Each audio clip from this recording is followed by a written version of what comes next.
আলহামদুলিল্লাহ বলা যাবে না, বলতে হবে আমি ভালো আছি।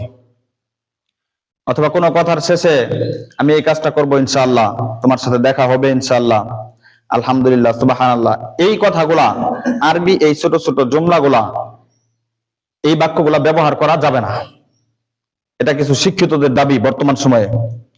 গত সপ্তাহে একজন টেলিভিশনে এসে দাবি করছে যে এই বাক্যগুলো ঠিক না, মুসলিমরা কেন, বাঙালি জাতি কেন এই বাক্যগুলো বলবে। তো তাদের কাছে প্রশ্ন যে আমরা কি আগে বাঙালি নাকি আগে মুসলিম? আগে বাঙালি নাকি আগে মুসলিম? আগে মুসলিম নিঃসন্দেহে। আর তারপরেও আমাদের এই বাংলাদেশ, এই দেশের মূল ধর্ম কি?